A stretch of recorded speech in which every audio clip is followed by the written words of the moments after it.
The universe is everything we can observe and everything we can't. When cosmologists ask about the edge of the universe, they're not looking for a physical border or outer wall.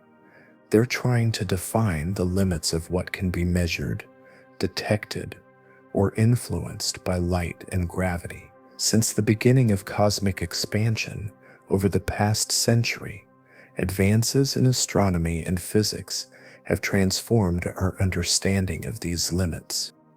Observations from ground-based telescopes, the Hubble Space Telescope, and now the James Webb Space Telescope, have allowed scientists to measure how fast the universe is expanding, how its structure has evolved, and how far we can see in any direction. To grasp what this means, we first need to understand just how vast the universe really is. The infinite abyss. How big is the universe really? Outer space stretches in every direction, a seamless void so vast that human measurement becomes almost meaningless. When we look into the night sky, the light that reaches us is only a fraction of what truly exists. A thin slice of a universe that has no tangible edge, no physical wall, and no sign of stop. Yet in science, we can still define what we call the observable universe, the portion of reality whose light has had time to reach us since the Big Bang. Astronomers estimate that this observable bubble has a diameter roughly 93 billion light-years. That means in any direction we look, the most distant galaxies we can detect are about 46.5. Beyond that, the light from farther regions hasn't had enough time to travel across expanding space to reach our instruments. The edge we talk about, therefore, isn't a physical border, it's a limit of information. To understand how immense that is, imagine traveling at the speed of light, 300,000 kilometers says. Even at that impossible pace, it would take 46.5 billion years to reach the visible limit in one direction, and by the time you arrived, the universe would have expanded further, placing your destination even farther away. This paradox illustrates the core truth of modern cosmology. The universe has no fixed edge, only horizons that shift as space itself stretches. Our perception of distance in the universe depends entirely on light. Every star, galaxy, and nebula sends photons racing through the vacuum, messengers that travel uninterrupted until they hit a telescope mirror or a detector. By analyzing their wavelengths, astronomers can measure how long that light has been in flight. The deeper we look, the older the light becomes. The farthest galaxies captured by the James Webb Space Telescope today emitted their glow when the universe was less than 400 million years old, just a fraction of its current 13.8 billion year age. These distant objects are not merely far away in space, they are far away in time. This creates a visual paradox. When we observe the universe, we are not seeing it as it is now, but as it once was. Every increase in distance is also a journey backward through the ages toward the universe's earliest structures and first stars. The farther we push our telescopes, the closer we approach the faint uniform background radiation that marks the ultimate boundary of sight, the cosmic microwave background, or CMB.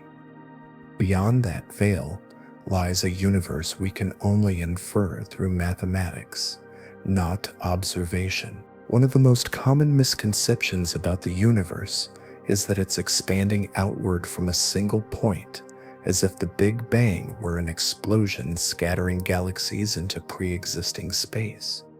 The reality is more subtle and stranger. The Big Bang did not happen in space. It created space itself. Every point in the universe was once compressed into an incredibly dense, hot state. As it expanded, space stretched uniformly in all directions. There is no center and no edge, only expansion occurring ever at once. To visualize this, cosmologists often use the example of raisin bread dough. As it rises, the dough expands evenly, and every raisin moves away from every other raisin. From the perspective of any one raisin, it appears as though everything is receding, but there is no single center of that motion within the dough itself. That's how galaxies behave in our universe. Every galaxy observes others moving away, and the farther apart they are, the faster they recede. This linear relationship, known as Hubble's law, is one of the foundational discoveries of modern astronomy. In the early 20th century, astronomer Edwin Hubble used the 100-inch Hooker telescope at Mount Wilson Observatory to study faint patches of light, then called spiral nebulae. By analyzing the light from these objects, he found they were made of stars, entire galaxies beyond our own Milky Way. But more striking was his measurement of their redshift, the stretching of light toward longer livelines as the galaxies moved away from Earth. Hubble discovered that nearly all distant galaxies exhibited this redshift, and that the amount of stretching increased with distance. This meant that space itself was expanding, carrying galaxies with it, like dots on a stretching rubber sheet. The farther away a galaxy is, the faster it appears to recede. Hubble's observation shattered the static universe model and confirmed that the cosmos had a dynamic history, one that began with a single moment of origin. If we were to compress the entire observable universe into a Model 1 May, across, the solar system would be invisible. Even the Milky Way would shrink to less than a grain of dust. Our galaxy contains roughly 100 billion stars and stretches about 100,000 light-years across. The Andromeda Galaxy, our nearest large neighbor, lies 2.5 million light-years away. But the observable universe holds an estimated 2 trillion galaxies, each with billions of stars, planets, and potentially habitable worlds. Between these galaxies lie enormous stretches of near-empty space, cosmic voids, spanning hundreds of millions of light-years.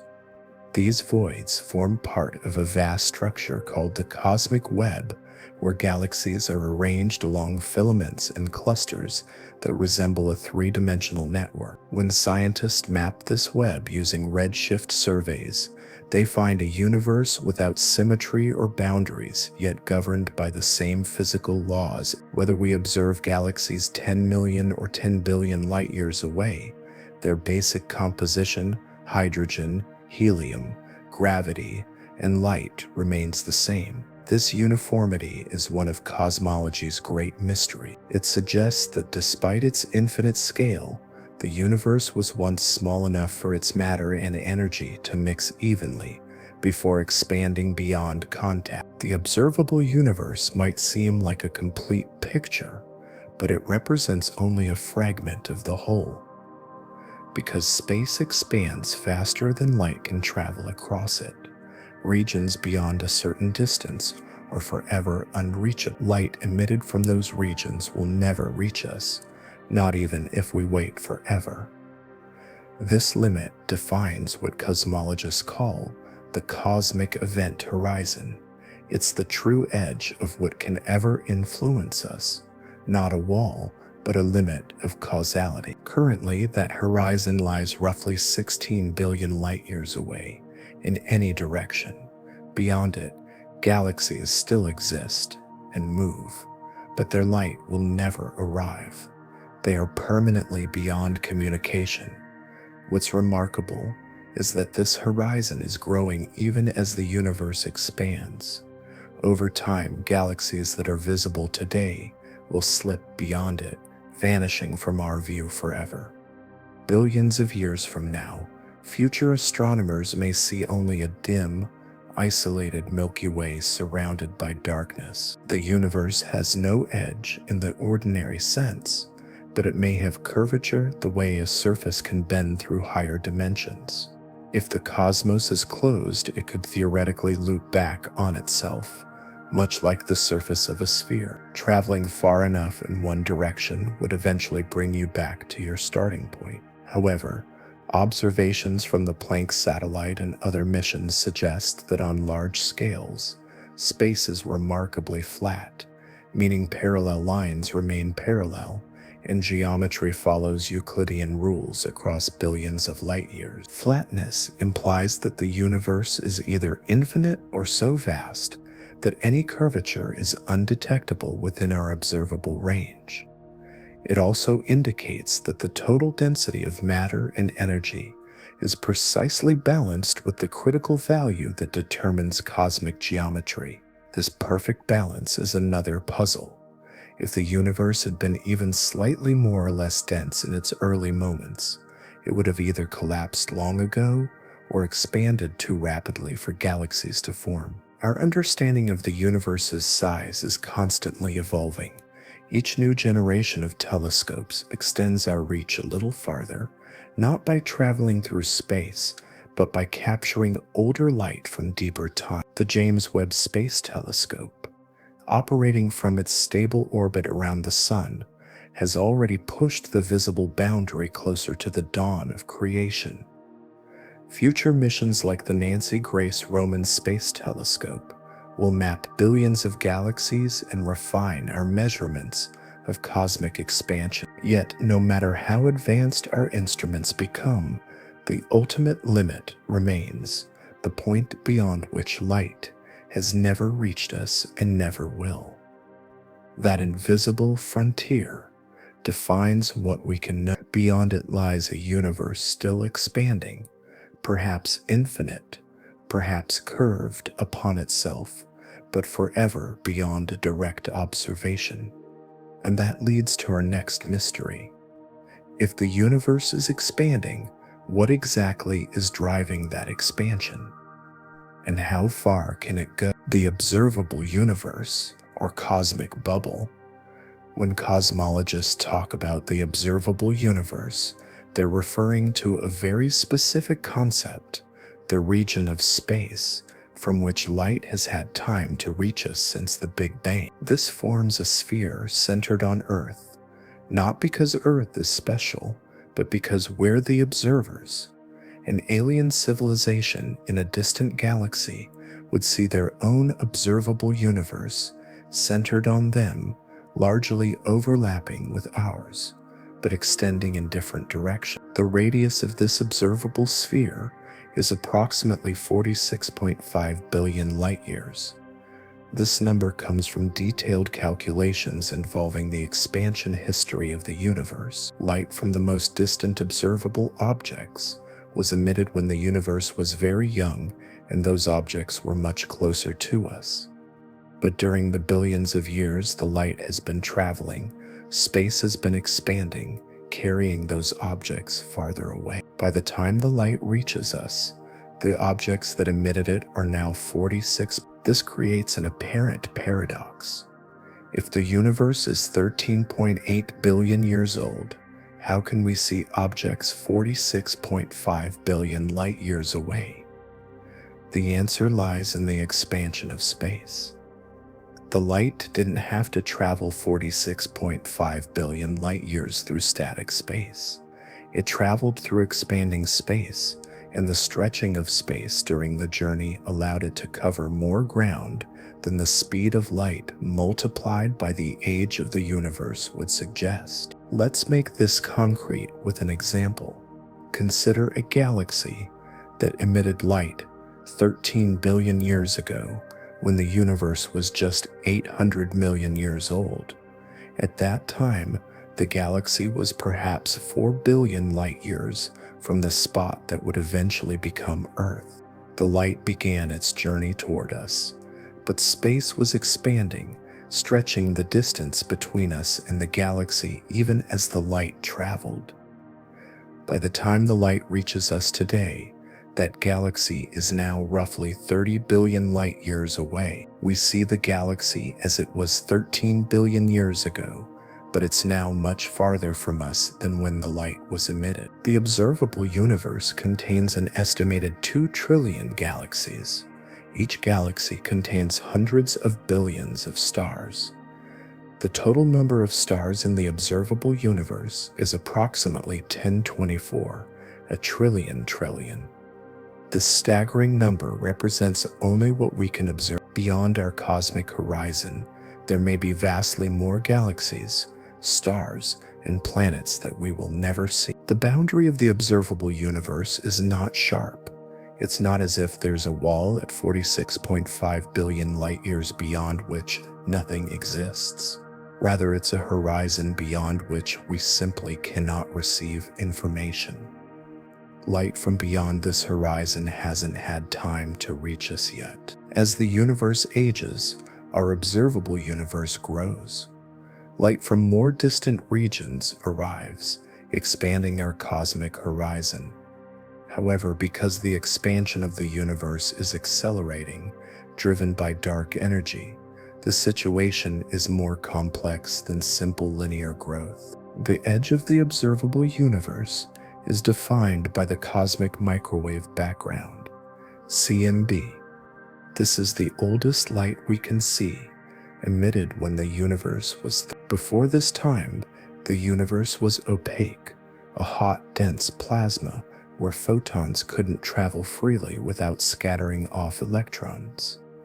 When the universe cooled enough for electrons and protons to combine into neutral hydrogen, photons could suddenly travel freely. This recombination event released a flood of light that has been traveling through space ever since, cooling and redshifting as the universe expands.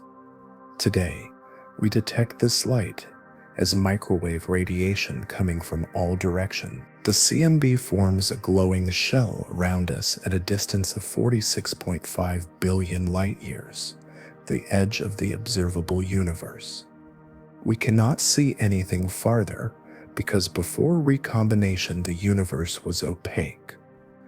The CMB is our ultimate observational boundary for electromagnetic radiation. However, there are other ways to probe the early universe beyond the CMB. Neutrinos, which interact very weakly with matter, decoupled from the primordial plasma even earlier than photons when the universe was about 1 second old. In principle, detecting this cosmic neutrino background would allow us to see earlier in the universe's history. Similarly, gravitational waves can propagate through the opaque early. Detecting primordial gravitational waves could provide information about the universe's first fractions of a second. The observable universe is not static. Every day, light from objects that were previously beyond our horizon arrives at Earth, expanding the volume of space we can observe. In principle, as the universe ages, we should be able to see more and more. However, the accelerating expansion complicates this. Dark energy is causing the expansion rate to increase over time. This means that distant galaxies are receding from us at ever faster rate. Eventually, a galaxy that is currently observable will recede so fast that its light can no longer reach us. The galaxy will cross our event horizon, disappearing from view forever. This creates a distinction between the particle horizon, the current edge of the observable universe, and the event horizon, the ultimate limit of what we will ever be able to observe. The particle horizon grows with time as light from more distant regions reaches us, but the event horizon marks the boundary beyond which objects are receding so fast due to tidal expansion that their light will never reach us, even if we wait an infinite amount of time. Calculating the size of the observable universe requires knowledge of the universe's expansion history. This history is encoded in the Friedmann equations derived from general relativity, which describe how the scale factor of the universe a measure of its size changes with time. The equations depend on the content of the universe: ordinary matter, dark matter, radiation, and dark energy. By measuring these components and their evolution, cosmologists can reconstruct the expansion history and determine the current size of the observable universe. Current measurements indicate that the universe is composed of approximately 5% ordinary matter, atoms, 27% dark matter, and 68% dark energy. Dark energy, characterized by negative pressure, drives the accelerating expansion. Ordinary and dark matter, on the other hand, exert gravitational attraction and would slow the expansion if they dominated. The balance between these components determines the fate of the observable universe. In the current era, dark energy dominates and the expansion is accelerating. This means the observable universe is growing, but the rate at which new regions come into view is slowing. Eventually, in the far future, the observable universe will reach a maximum size. Galaxies beyond a certain distance will recede beyond our event horizon, and we will lose the ability to observe them. The universe will become increasingly empty from our perspective, with fewer and fewer galaxies visible. The expansion of space, not galaxies moving. One of the most common misconceptions about the universe's expansion is that galaxies are moving through space like boats sailing across the ocean. This mental model, while intuitive, is fundamentally wrong. The expansion of the universe is not motion through space. It's the expansion of space itself. This distinction is crucial for understanding the edge of the universe. If galaxies were moving through a static pre-existing space, there would need to be a center to the expansion, a point from which all galaxies are receding. But observations show no such center. Every point in the universe sees galaxies receding in all directions, as if that point were the center. This is only possible if space itself is expanding uniformly. The concept comes from Einstein's general relativity, published in General Relativity describes gravity, not as a force, but as the curvature of spacetime. Mass and energy warp the fabric of spacetime, and objects move along the curved paths created by this warping. But general relativity also allows for spacetime itself to be dynamic. It can expand, contract, or oscillate. In 1922, Russian physicist Alexander Friedmann found solutions to Einstein's equations that described an expanding universe. Independently, Belgian priest and physicist Georges Lemaitre arrived at similar conclusions in. These solutions suggested that the universe was not static but evolving, either expanding or contracting. Einstein initially resisted this idea, even introducing a cosmological constant to his equations to force a static universe. He later called this his biggest blunder, after observations confirmed the universe's expansion. The observational evidence came from Edwin Hubble. In 1929, using the 100-inch Hooker telescope at Mount Wilson Observatory, Hubble measured the distance and velocities of galaxies. He found that more distant galaxies were receding faster with velocities proportional to distance. This relationship, now called Hubble's law, is exactly what you'd expect from an expanding universe.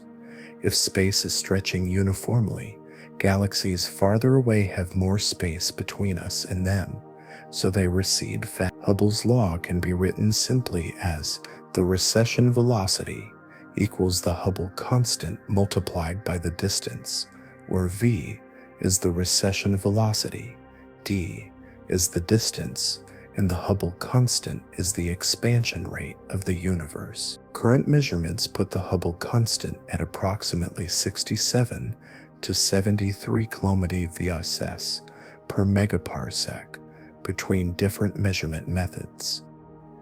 This means that for every megaparsec, about 3.26 million light-years of distance, a galaxy recedes 60 at large enough distances. This leads to recession velocities exceeding the speed of light. A galaxy 14 billion light-years away recedes at roughly the speed of light. Galaxies beyond this distance recede faster than light. This does not violate relativity, because the galaxies are not moving through space faster than light.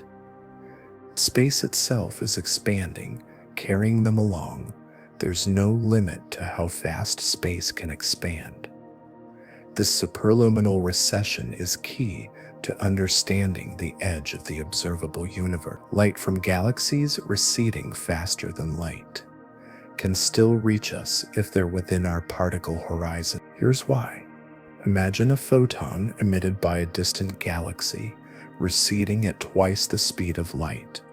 Initially, the photon moves toward us at the speed of light, but space is carrying it away at twice the speed of light. So the net effect is that it's moving away from us. However, as the photon travels through space, it enters regions that are receding from us less rapidly. Eventually, it crosses into a region receding slower than the speed of light, at which point it makes progress toward us. Over billions of years, the photon can eventually arrive. This process only works up to a certain distance, though. Galaxies beyond the particle horizon are receding so fast that their light has not yet had time to cross into slower receding regions. And galaxies beyond the event horizon are in regions where space is expanding so fast that their light will never be able to overcome the expansion, no matter how long we wait. The expansion of space also explains the redshift of distant galaxies. As light travels through expanding space, its wavelength stretches along with space itself. Light that was originally blue or ultraviolet can be stretched into red or even infrared wavelength by the time it reaches us. The farther the light travels, the more space expands during the journey, and the greater the redshift. Cosmologists quantify redshift with the parameter z, defined as redshift equals the observed wavelength minus the emitted wavelength divided by the emitted wavelength, where wavelength is represented by lambda. A red of 1 means the wavelength has doubled. The universe has expanded by a factor of 2 since the light was emitted. The most distant galaxies observed have redshifts of approximately 10 to 13, meaning the universe has expanded 11 to 14 times since that light was emitted. These galaxies are seen as they were just a few 100 million years after the Big Bang. The cosmic microwave background has a redshift of approximately 1. The light we see as microwaves today was emitted as visible and ultraviolet light when the universe was 380,000 years old. Space has since expanded 1,100 times, stretching the wavelengths into the microwave part of the spectrum. Understanding that space itself expands is essential for grasping the nature of the universe's edge. The edge is not a boundary in space, it's a boundary of space-time. It's the limit of how far back in time and how far out in space we can observe. And because space-time is dynamic, this edge is constantly changing, shaped by the expansion rate and the universe's content. The cosmological horizon, a moving boundary. In a static universe, light from any object would eventually reach any observer given enough time. But the universe is not static, it's expanding. This creates cosmological horizons, boundaries beyond which objects cannot be observed either now or ever. There are 3 types of horizons in cosmology, each defining a different kind of edge. The particle horizon is the current edge of the observable universe. It represents the maximum distance from which light could have traveled to reach us since the Big Bang. The particle horizon's radius is about 46. As discussed earlier, this horizon grows with time as the universe ages and light from more distant regions arrives. The particle horizon is determined by integrating the speed of light over the entire history of the universe, accounting for the expansion of space. Mathematically, it's the co-moving distance to the farthest point from which light emitted at the Big Bang could have reached us by now. The particle horizon defines the observable universe. Everything inside it can, in principle, be observed. Everything outside cannot yet be seen. The event horizon is more subtle and more disturbing. It's the boundary beyond which events happening now will never be observable to us, even if we wait an infinite amount of time. This horizon exists because the universe's expansion is accelerating. Galaxies beyond a certain distance are receding so fast that light emitted by them today will never reach us. The expansion of space will always outpace the light's progress toward us. The current event horizon is at a co-moving distance of about 16 billion light-years. Objects beyond this distance are receding faster than light, and the acceleration of expansion ensures they will never cross back into the region from which light can reach us. As time passes, the event horizon actually shrinks in co-moving coordinates. Galaxies that are currently just inside our event horizon will eventually cross it and disappear from view. In the far future, as dark energy continues to drive accelerating expansion, the observable universe will shrink. Distant galaxies will fade and redshift into invisibility as they cross our event horizon. Eventually, in trillions of years, only the galaxies in our local gravitationally bound group will remain visible. The rest of the universe will have receded beyond the horizon, leaving our descendants in an island universe surrounded by darkness. The Hubble sphere is defined as the distance at which the recession velocity equals the speed of light. This is not a true horizon in the causal sense, but it's a useful concept. The Hubble radius is the speed of light divided by the Hubble constant, where the speed of light is c, and the Hubble constant describes the universe's expansion rate. With the Hubble constant, approximately 70 kilometers per megaparse, the Hubble radius is about 14 billion. Galaxies outside the Hubble sphere are receding faster than light. But as explained earlier, their light can still reach us if they're inside the particle horizon. The Hubble sphere is not a barrier to observation. It's simply the distance at which recession velocity. These horizons define different types of edges. The particle horizon is the edge of what we can currently see. The event horizon is the edge of what we will ever be able to see. And the Hubble sphere is the edge of the region where space is expanding slower than the speed of light. None of these horizons are physical barriers. You couldn't fly a spacecraft to them and bump into a wall.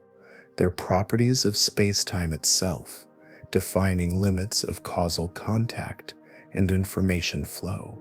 If you traveled toward the edge of the observable universe, it would recede ahead of you. The horizon is observer-dependent. Every observer in the universe has their own set of horizons centered on their location. This observer dependence is a key feature of cosmological horizon. Unlike a black hole's event horizon, which is an absolute feature of space-time, cosmological horizons depend on the observer's world line, their path through space-time. Two observers at different locations or with different velocities will have different horizons. The existence of horizons means the universe is divided into causally disconnected regions. Events beyond our horizon cannot affect us, and we cannot affect them. In a very real sense, regions beyond the horizon are outside our universe even though they're part of the same spacetime. This leads to profound questions. If we can never observe or interact with regions beyond the horizon, do they even exist in a meaningful sense? Or is the observable universe all that meaningfully exists from our perspective? Most cosmologists take the view that regions beyond our horizon do exist. They're part of the same space-time fabric, governed by the same physical laws. The fact that we can't observe them is a limitation of our position in space-time, not a statement about whether they're real. An observer in one of those distant regions would see us beyond their horizon. Yet we certainly exist. The cosmological horizon also has thermodynamic properties. In the 1970s, Stephen Hawking and others discovered that black hole event horizons have temperature and entropy. Similarly, cosmological horizons in an accelerating universe have a temperature, the de Sitter temperature, associated with them. This temperature is extraordinarily low, far colder than the cosmic microwave background, but it's non-zero in principle. The existence of this temperature suggests deep connections between gravity, quantum mechanics, and thermodynamics, connections that are still being explored. Measuring the universe, cosmic distance ladder. To understand the edge of the universe, we need to measure distances on cosmic scales. This is far from straightforward. We can't stretch a tape measure to distant galaxies, and direct parallax measurements work only for nearby stars. Cosmologists use a series of overlapping techniques called the cosmic distance ladder, each rung extending our reach farther into space. The first rung is parallax, the apparent shift in position of a nearby object when viewed from different locations. As Earth orbits the Sun, nearby stars appear to shift position relative to more distant background stars. By measuring this shift and knowing the diameter of Earth's orbit, we can triangulate the distance to stars up to a few hundred light-years away. The European Space Agency's Gaia satellite has measured parallaxes for over 1 billion stars, creating the most detailed 3D map of our galactic neighborhood. The parallax only works for relatively nearby objects. Beyond a few thousand light-years, the shifts become too small to measure accurately. For greater distances, astronomers use standard candles, objects with known intrinsic brightness. By comparing an object's intrinsic brightness with its apparent brightness, how bright it appears from Earth, we can calculate its distance using the inverse square law. Brightness decreases with the square of distance. Several types of standard candles exist. Cepheidid variable stars pulsate with periods that correlate tightly with their intrinsic luminosity. By measuring a Cepheidid's period, we know its true brightness and can calculate its distance. Cepheidids are visible in nearby galaxies up to about 100 million light-years away, making them crucial for measuring distances within the local universe. Edwin Hubble used Cepheidids in the Andromeda galaxy to prove that Andromeda was a separate galaxy, not a nebula within the Milky Way. This discovery expanded our conception of the universe enormously.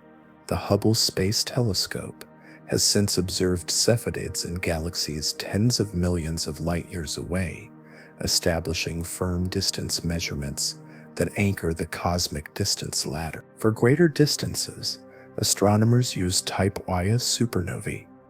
These stellar explosions occur when a white dwarf star accretes matter from a companion star until it exceeds a critical mass, about 1.4 solar masses, called the Chandrasekhar limit. The white dwarf undergoes runaway nuclear fusion, exploding with a luminosity that briefly outshines an entire galaxy. Because all Type Ia supernovae involve white dwarfs exceeding the same mass limit, they explode with roughly the same intrinsic brightness, making them excellent standard candles. Type Ia supernovae are so bright they're visible across billions of light years. In the 1990s, two teams used distant supernovae to measure the expansion history of the universe.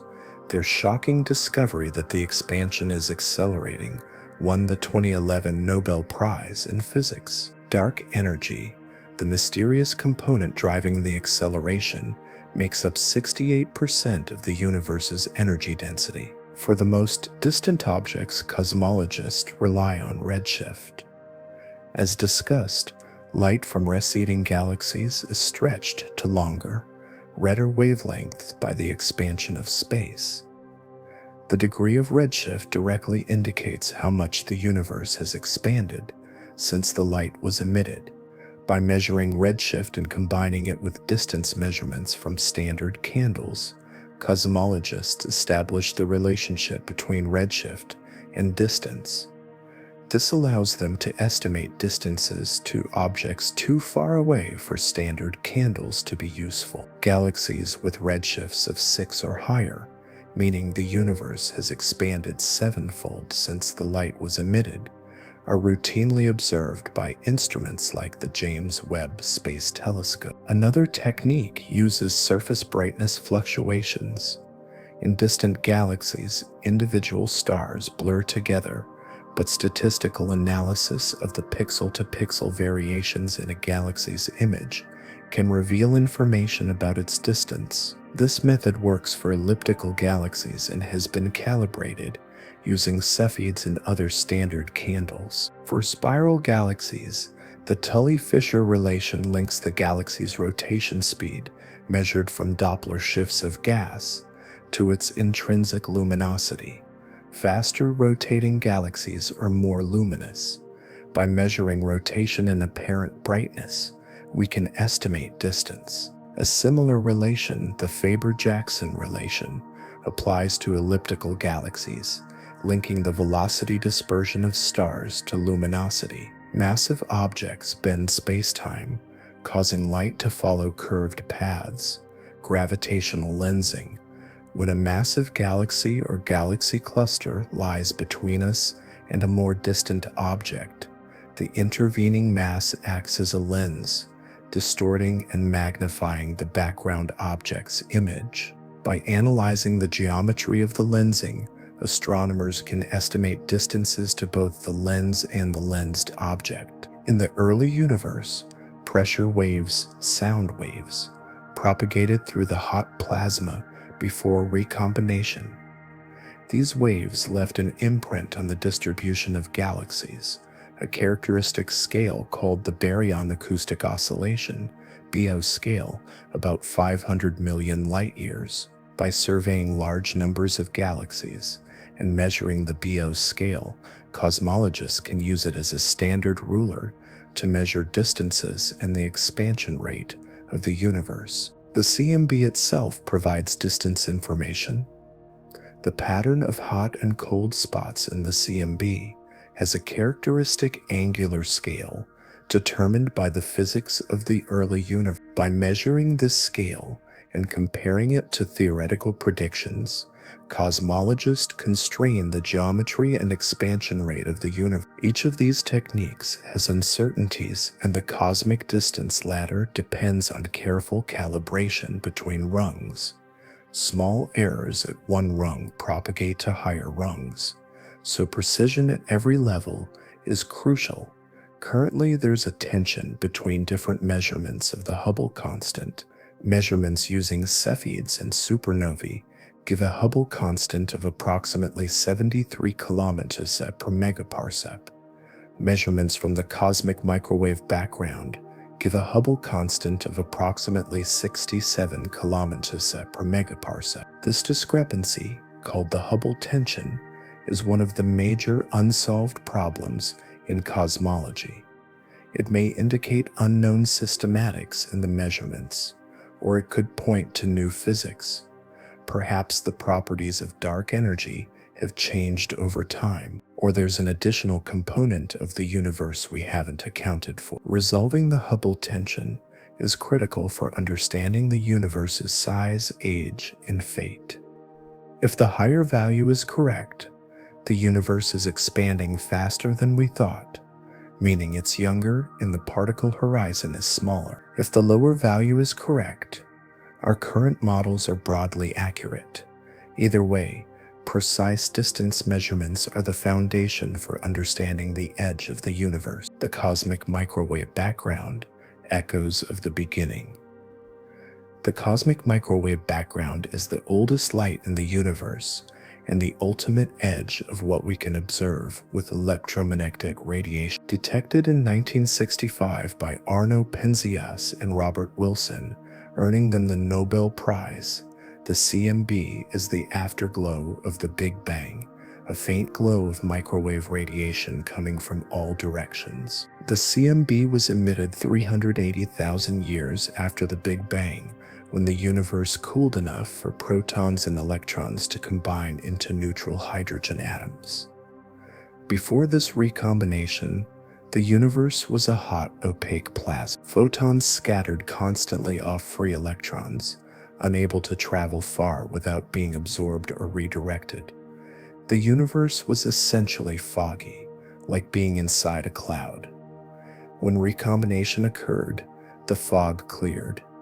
Photons could suddenly travel freely through space without scattering. This first light has been traveling ever since, cooling and stretching as the universe expands. Originally emitted as visible and ultraviolet light at temperatures around 3000 Kelvin, it has redshifted into microwave wavelengths, corresponding to a temperature of 2.725 Kelvin today, just 2.7. The CMB is remarkably uniform. Measurements show that its temperature varies by only about 1 part in 100,000 across the sky. This uniformity tells us the early universe was extraordinarily homogeneous, but the tiny temperature fluctuations that do exist are incredibly important. They represent the seeds of all cosmic structure, the slight overdensities that eventually grew into galaxies, stars, and planets.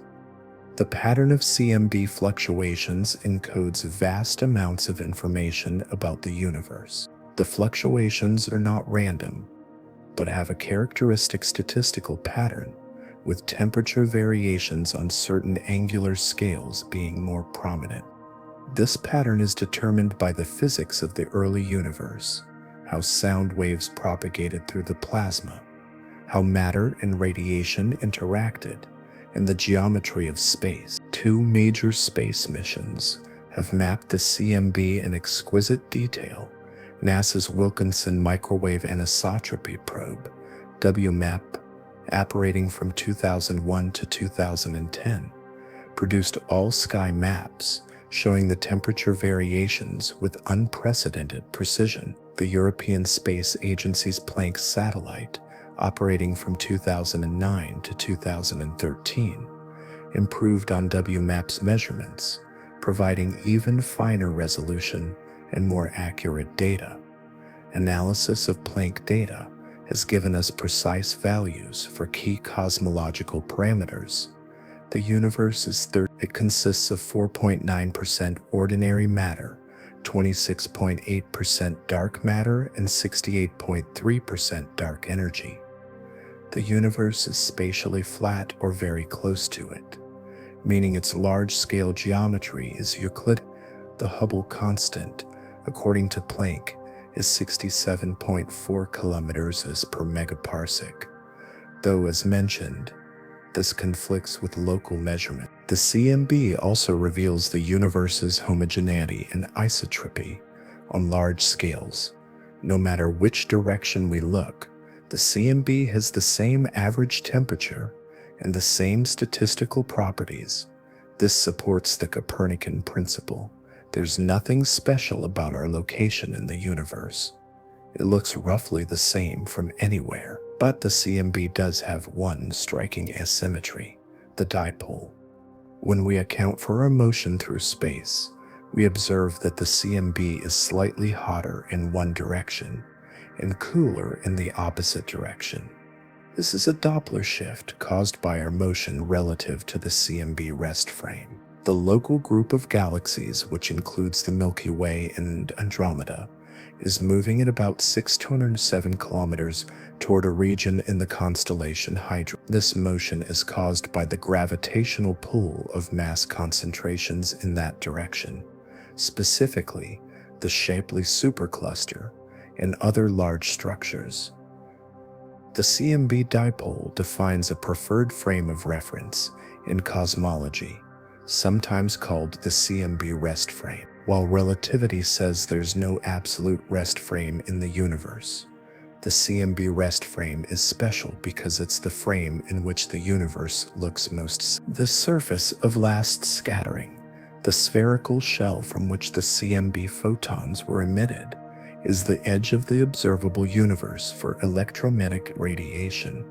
We cannot see anything farther because before recombination, the universe was opaque. The CMB forms a cosmic photosphere, analogous to the sun's photosphere, which marks the outer layer from which sunlight escapes. However, the universe existed before recombination. During the first 80,000 years, the universe went through extraordinary changes. It began in an incredibly hot, dense state at the Big Bang, then expanded and cooled. In the first second, particles and antiparticles annihilated, leaving a slight excess of matter that constitutes everything we see today. Nuclear reactions during the first few minutes synthesized light elements, hydrogen, helium, and traces of lithium. These primordial abundances match predictions from Big Bang nucleosynthesis, providing strong evidence for the hot Big Bang model. To probe earlier than the CMB, we need messengers other than photons. Neutrinos decoupled from the primordial plasma when the universe was about 1 second old, creating a cosmic neutrino background analogous to the CMB. This background has never been directly detected because the neutrinos are so cold and interact so weakly that current technology cannot capture them. But in principle, detecting the cosmic neutrino background would allow us to see farther back in time than the CMB. Gravitational waves offer another window into the early universe. Unlike electromagnetic radiation, gravitational waves can propagate through the opaque early universe without scattering. Primordial gravitational waves, generated during the first fractions of a second by quantum fluctuations during inflation, would carry information about the universe at energies and time scales far beyond what particle accelerators can reach. Detecting these waves, either directly with gravitational wave observatories or indirectly through their imprint on CMB polarization, would open an observational window to the universe's first moment. The CMB represents a fundamental observational limit. It's the wall beyond which electromagnetic astronomy cannot penetrate. This wall defines one kind of edge, not an edge of space, but an edge of observation. The universe beyond the CMB exists, governed by the same physics, but it's hidden behind the opaque veil of the pre-recombination plasma. To fully understand the universe's edge, we must accept that some edges are informational, boundaries of what we can know, rather than boundaries of what exists. Dark energy, the force shaping the edge. Dark energy is the most mysterious component of the universe, and the key to understanding its ultimate edge and fate. Discovered in 1998 through observations of distant Type I supernovae, dark energy is a form of energy that permeates all of space and exerts negative pressure, driving the accelerating expansion of the universe. The discovery shocked the scientific community. For decades, cosmologists had assumed that gravity would slow the universe's expansion over time. The question was whether the universe had enough matter to eventually stop expanding and recollapse, a closed universe, or whether it would expand forever, gradually slowing but never stopping, an open universe. No one expected the expansion to be speeding up. Two independent teams, the Supernova Cosmology Project and the High Z Supernova Search Team, reached the same conclusion. Distant supernovae were dimmer than expected, indicating they were farther away than predicted by models without dark energy. The universe's expansion rate was slower in the past and has been accelerating for the last several billion years. This discovery earned Saul Perlmutter, Brian Schmidt, and Adam Rees the 2011 Nobel Prize in Physics. Dark energy is characterized by its equation of state, W pressure divided by energy density, where pressure is P and energy density is right. For ordinary matter and dark matter, W is approximately 0, meaning they exert essentially no pressure.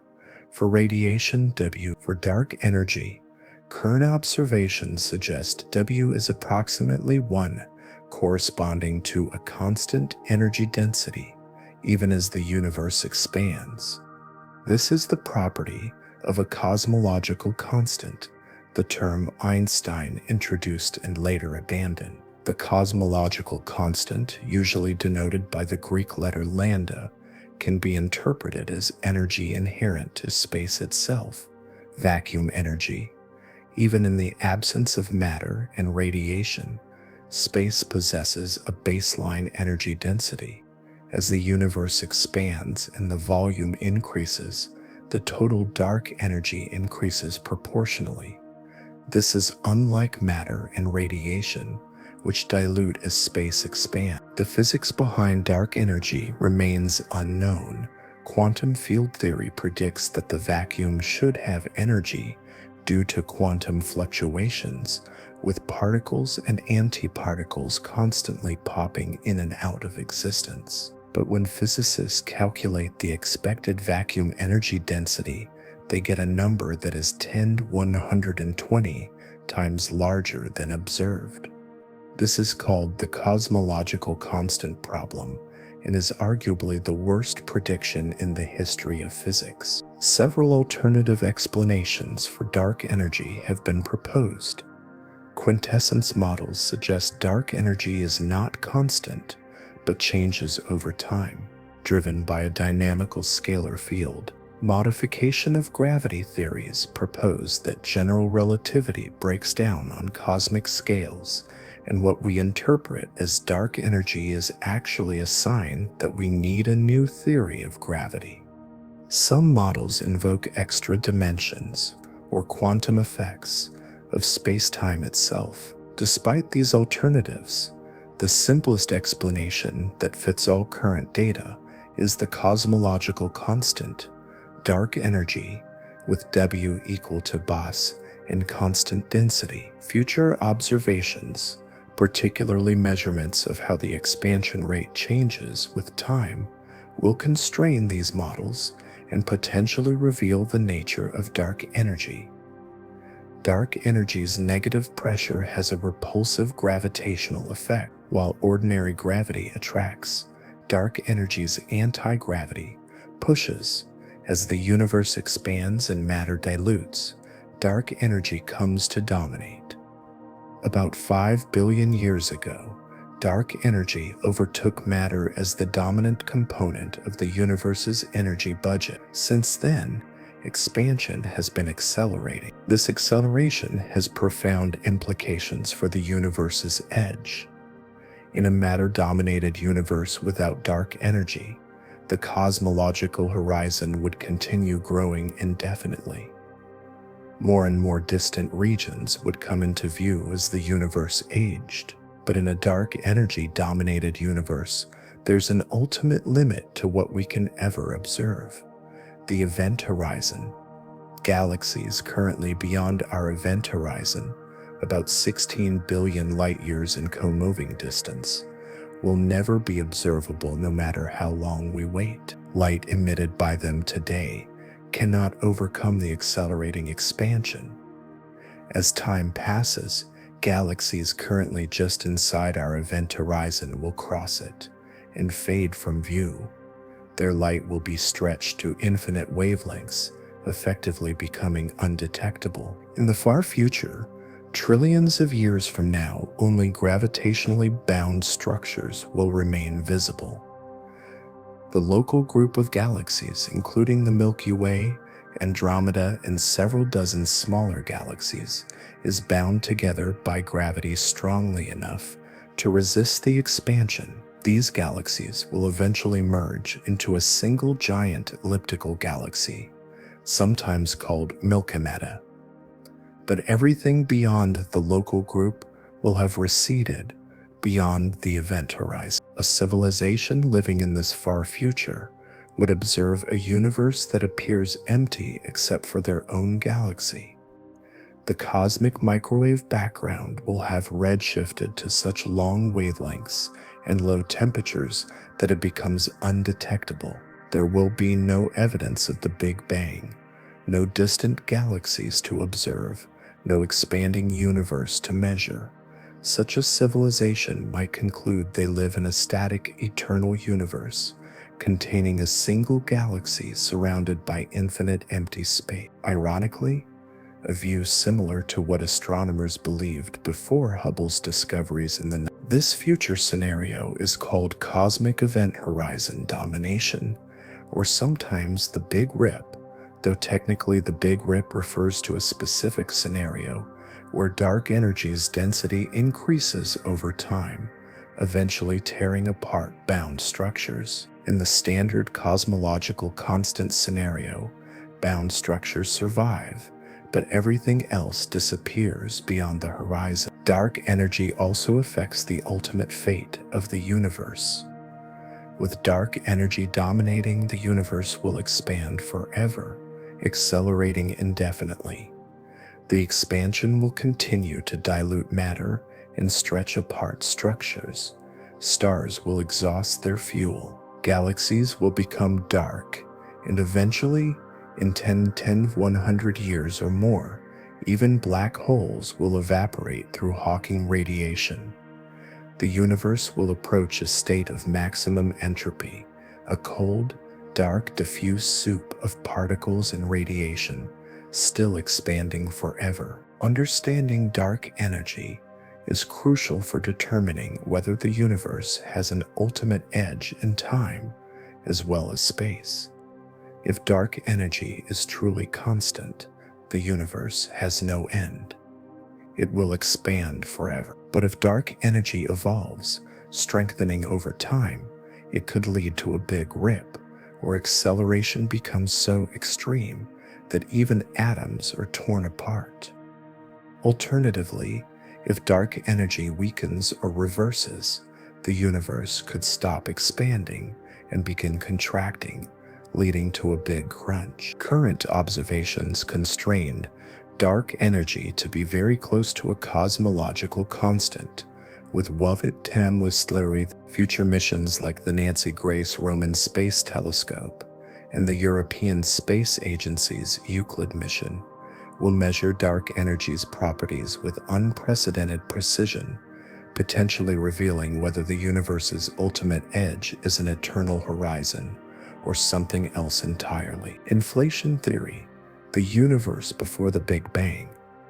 The Big Bang marks the beginning of the observable universe, but it's not necessarily the beginning of everything. Inflation theory, proposed in the early 1980s, suggests that the universe underwent a brief period of exponential expansion in its first fraction of a second, growing from subatomic scales to macroscopic size in less than 10. This inflationary epoch preceded what we traditionally call the Big Bang, the hot, dense state from which the observable universe evolved. Inflation solves several problems that plagued the standard Big Bang model. The first is the horizon problem. The CMB is extraordinarily uniform, with temperature variations of only 1 part in 100,000. This uniformity suggests that different regions of the early universe were in thermal equilibrium. They had time to exchange energy and reach the same temperature. But according to the standard Big Bang model, regions of the universe separated by more than about 2 pajos on the sky, could never have been in causal contact. They were too far apart for light to have traveled between them in the time since the Big Bang. How then did they reach the same temperature? Inflation solves this by proposing that before the hot Big Bang phase, the universe was much smaller and had time to reach equilibrium. Then inflation stretched this small uniform region to enormous size, far larger than what we can observe today. Regions that are now on opposite sides of the observable universe were once close together in causal contact before inflation separated them. The second problem is the flatness problem. Observations show that the universe's geometry is extraordinarily flat. Its curvature is indistinguishable from zero. But a flat geometry is unstable in the standard Big Bang model. If the universe started with even a tiny amount of curvature, that curvature would grow rapidly over time. For the universe to be as flat as we observe today, it must have started with an almost perfectly flat geometry, fine-tuned to many decimal places. This seems contrived. Inflation solves the flatness problem by exponentially expanding space. Any initial curvature gets stretched out, much like how the surface of a balloon appears flatter as the balloon inflates. After sufficient inflation, even a highly curved space becomes effectively flat. Inflation naturally explains why the universe appears flat today, without requiring fine-tuned initial conditions. The third problem is the monopole problem. Grand unified theories which attempt to unify the electromagnetic, weak and strong nuclear forces predict the production of magnetic monopoles, particles with only one magnetic pole, north or south, rather than both. These monopoles should have been produced copiously in the early universe and should still be around today, but none have ever been detected. Inflation solves this by diluting monopoles. If monopoles were produced before inflation, the exponential expansion spread them out so thinly that we wouldn't expect to find any in the observable universe. Inflation is driven by a scalar field called the inflaton. This field has a potential energy curve, and during inflation, it sits in a high energy state, slowly rolling toward a lower energy. The energy of the inflaton field acts like dark energy driving exponential expansion. When the inflaton reaches the bottom of its potential, it oscillates and decays, converting its energy into particles and radiation, the hot Big Bang. This process is called reheating. The details of the inflaton field and its potential are unknown. Many models exist, each with different predictions for how long inflation lasted, how much the universe expanded, and what patterns of density fluctuations were imprinted. But all inflationary models share key features: exponential expansion, a transition to the hot Big Bang phase, and the generation of quantum fluctuations that seed cosmic structure. Quantum fluctuations during inflation are crucial for understanding the edge of the observable universe. During inflation, quantum uncertainty causes the inflaton field to fluctuate slightly from point to point. These fluctuations are microscopic and random, but inflation stretches them to macroscopic scales, imprinting patterns of slight overdensities and underdensities in the universe. These patterns are the seeds that eventually grew into galaxies, galaxy clusters, and the large-scale structure of the universe. The quantum fluctuations also generate primordial gravitational waves, ripples in space-time itself. These gravitational waves would leave a distinctive signature in the polarization of the CMB, specifically a pattern called B-mode polarization. Detecting this signature would provide direct evidence for inflation and allow measurements of the energy scale at which inflation occurred. Several experiments have searched for inflationary gravitational weight. The Bicep 2 experiment claimed detection in 2014, but subsequent analysis showed the signal was contaminated by dust in our galaxy. The search continues with instruments like the Bicep Keck Array, the South Pole Telescope, and the upcoming Lightbird satellite. Detecting B-mode polarization would be one of the most significant discoveries in cosmology, confirming inflation and opening a window to physics at energies far beyond what particle accelerators can reach. Inflation has another profound implication. It suggests the universe is vastly larger than the observable region. If inflation occurred, the entire universe could be many orders of magnitude larger than what we can see, perhaps 10^23 times larger or more, depending on how long inflation lasted. The observable universe would be a tiny bubble within a much larger cosmos. And the edge we observe is simply the limit of our observational horizon, not the edge of space itself. Some versions of inflation, called eternal inflation, propose that inflation never fully ends everywhere.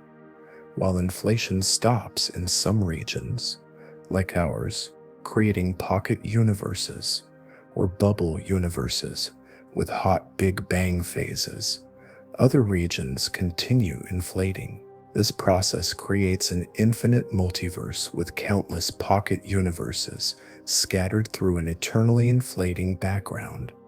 Each pocket universe could have different physical properties, different fundamental constants, different particle physics, even different numbers of dimensions. Eternal inflation is controversial because it makes predictions that are difficult to test.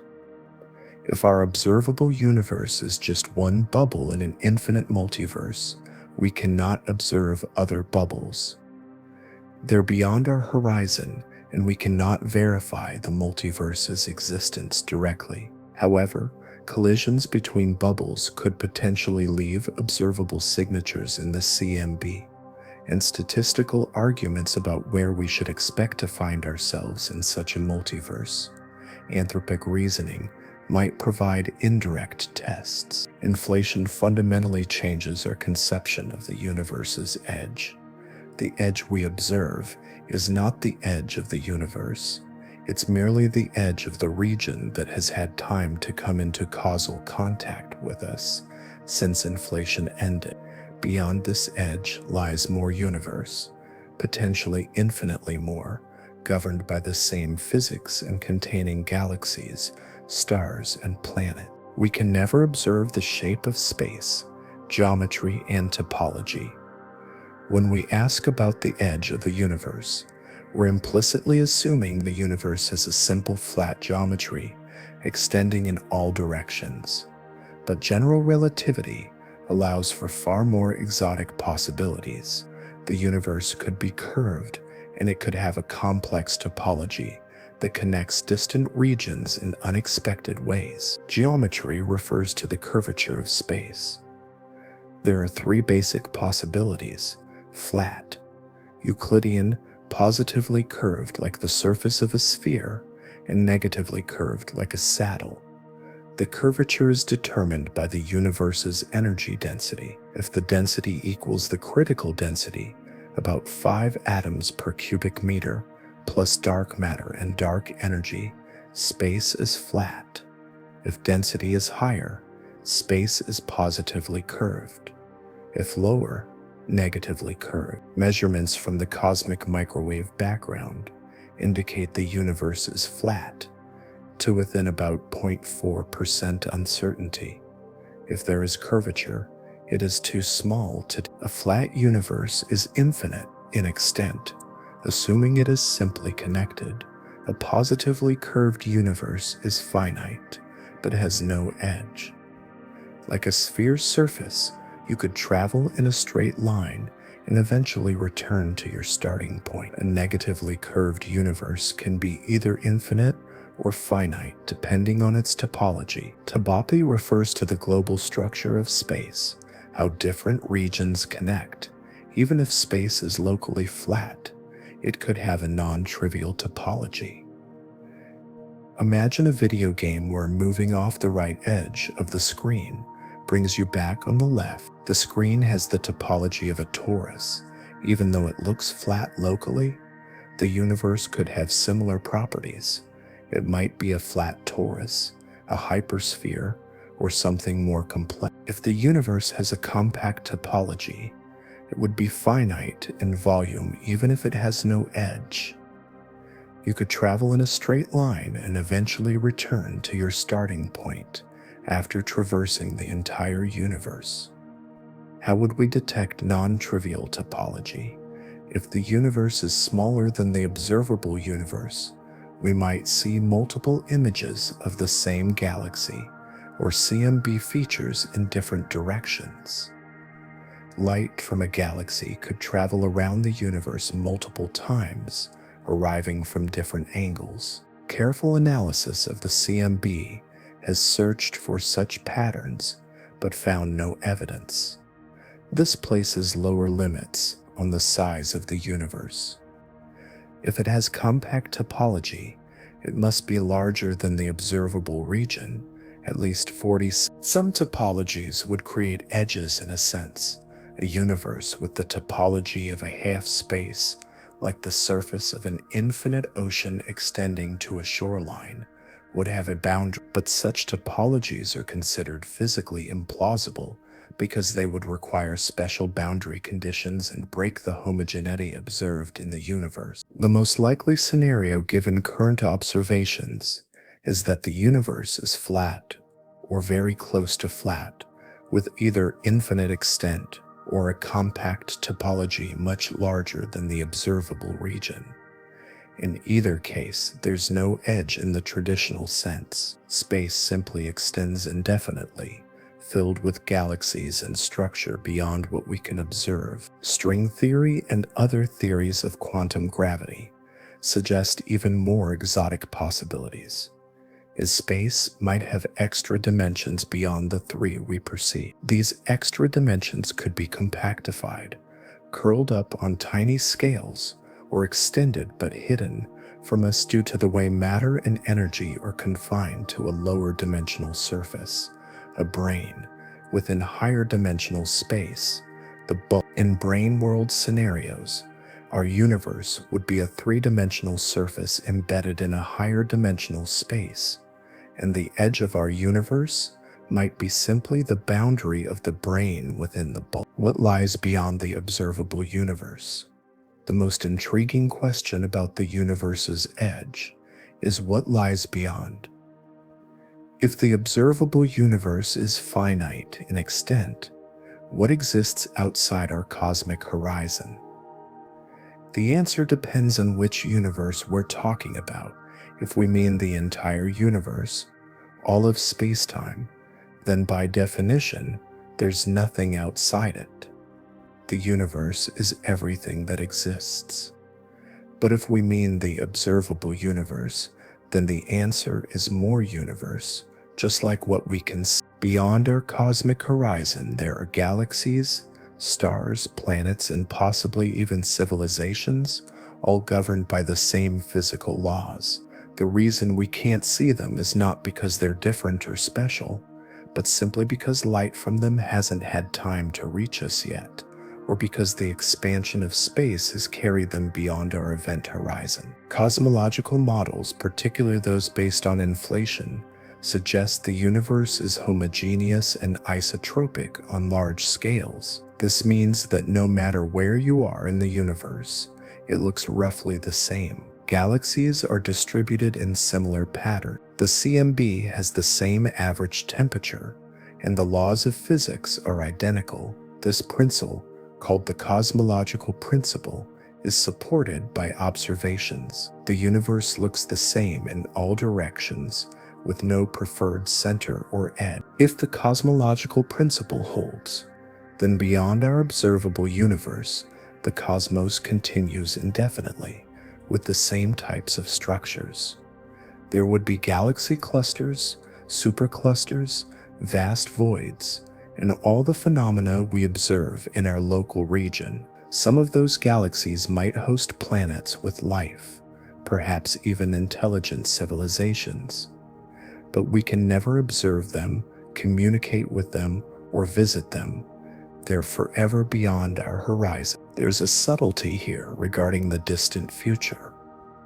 As dark energy drives accelerating expansion, galaxies currently within our observable universe will eventually cross our event horizon and disappear from view. From our perspective, the universe will appear to be shrinking with fewer and fewer galaxies visible. But from the perspective of those distant galaxies, nothing unusual is happening. They continue existing, evolving, forming stars. The edge is an observational boundary, not a physical one. Some speculative scenarios propose more exotic possibilities. If eternal inflation is correct, our observable universe is one bubble in an infinite multiverse. Other bubbles would have different properties, different values for fundamental constants, different particles, different numbers of dimensions. These other universes would be causally disconnected from ours, separated by regions of eternally inflating space-time. We could never observe or interact with them even in principle. Another speculative idea comes from quantum mechanics. Some interpretations of quantum mechanics, particularly the many worlds interpretation, suggest that every quantum event causes the universe to split into multiple branches, each representing a different outcome. In this view, there would be uncountably many parallel universes, all real, all existing simultaneously in a vast quantum multiverse. These parallel universes wouldn't be located beyond our cosmic horizon in space. They'd be orthogonal to our reality in an abstract configuration space called Hilbert space. String theory and M theory suggest our universe might be one of many brains floating in a higher dimensional bulk. Other brains could exist nearby in the extra dimensions, hosting their own universes with their own physical law. These parallel universes might interact gravitationally or through other forces that can propagate through the bulk. Some cosmological models propose that the Big Bang was triggered by a collision between brains. While these ideas are fascinating, they're highly speculative and currently untestable. The observable edge of the universe remains a boundary defined by light travel time and cosmic expansion, and what lies beyond is likely just more of the same universe we observe locally. The particle horizon versus the event horizon. Understanding the difference between the particle horizon and the event horizon is crucial for grasping the nature of the universe's edge. Both are cosmological horizons, but they mark different boundaries with different implications. The particle horizon defines the current observable universe. It's the maximum distance from which particles, including photons, could have traveled to reach us since the Big Bang. This horizon grows with time as the universe ages and particles from more distant regions arrive. The particle horizon's radius is currently about 46.5 billion light-years. Mathematically, the particle horizon is calculated by integrating the speed of light over cosmic time, accounting for the expansion of space. In a flat matter-dominated universe without dark energy, the particle horizon would grow without bound, eventually encompassing arbitrarily large regions. Every part of the universe would eventually come into view. But our universe is not matter-dominated. It's dark energy-dominated and accelerating. This changes everything. The event horizon marks the boundary beyond which events occurring now will never be observable to us, even if we wait an infinite amount of time. This horizon exists because the accelerating expansion carries distant regions away from us faster than light can travel toward us. The current event horizon is at a co-moving distance of about 16 billion light-years. Galaxies beyond this distance are receding so fast that light emitted by them today cannot reach us. As time passes, the event horizon remains at roughly the same combing distance. It shrinks slightly in some coordinate systems, while the particle horizon continues to grow, but approaches the event horizon asymptotically. The two horizons will never meet. This has a disturbing implication. There are events happening right now in our universe that we will never be able to observe. A supernova exploding in a galaxy 20 billion light-years away. An alien civilization broadcasting radio signals. A massive black hole merge. None of these events will ever be detectable from Earth, no matter how long we wait or how advanced our technology becomes. The existence of an event horizon fundamentally limits what we can know about the universe. There's a portion of the universe with which we can never interact, never observe, never receive information from. This portion is forever beyond our reach. Interestingly, the event horizon is not symmetric with the past. While there's a future event horizon beyond which we cannot see future events, there's no equivalent past horizon. We can, in principle, observe events from arbitrarily early times, limited only by the opacity of the early universe, not by horizons. This asymmetry arises from the different expansion history.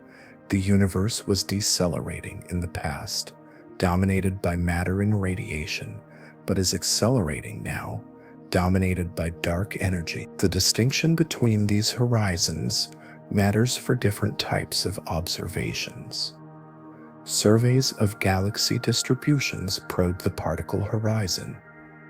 We map galaxies out to the edge of what's currently observable, but predictions about the long-term fate of structures in the universe depend on the event horizon. Galaxies beyond the event horizon will eventually fade from view and become unobservable. For gravitational wave astronomy, these horizons have practical implications. LIGO and Virgo detect mergers of stellar mass black holes and neutron stars out to distances of billions of light-years. Future detectors, like the Einstein telescope and Cosmic Explorer, will reach farther. But there's an ultimate limit. Mergers beyond the event horizon cannot be detected, no matter how sensitive our instruments become. The same applies to electromagnetic astronomy. The James Webb Space Telescope observes galaxies at redshifts approaching 20, corresponding to when the universe was just 200 million years old. Future telescopes might push to 30 or 40, observing the very first stars and galaxies. But there is we cannot see beyond the cosmic microwave background, C1100, and we cannot see events beyond the event horizon. These horizons also have thermodynamic interpretations. Just as black hole event horizons have temperature and entropy, cosmological horizons in de Sitter space, the type of spacetime dominated by a cosmological constant, have associated temperature and entropy.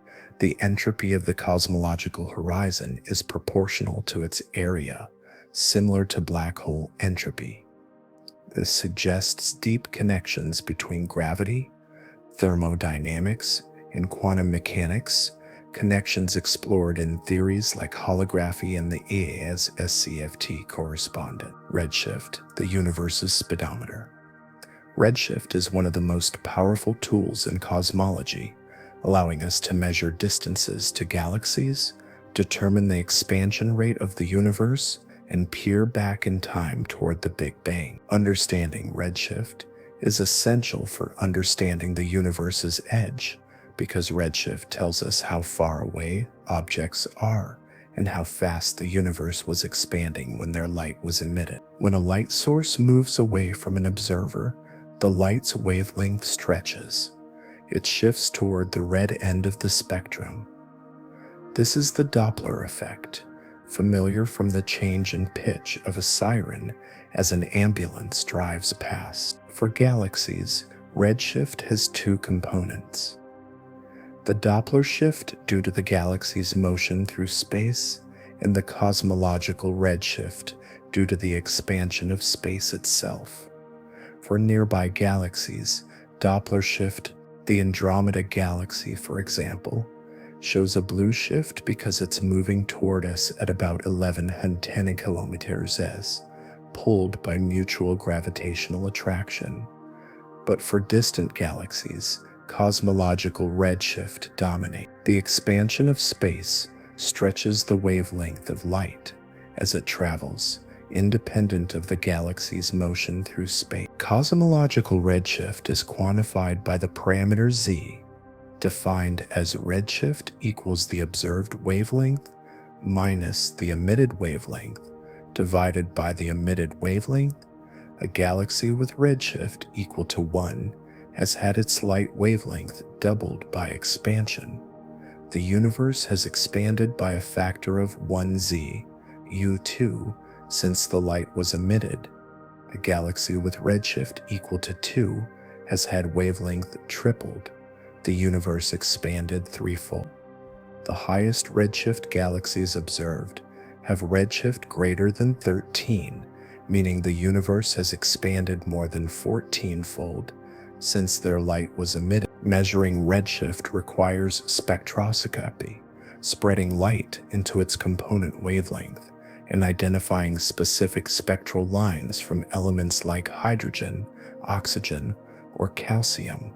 Each element absorbs or emits light at characteristic wavelength. By measuring how much those wavelengths have shifted, we determine the redshift.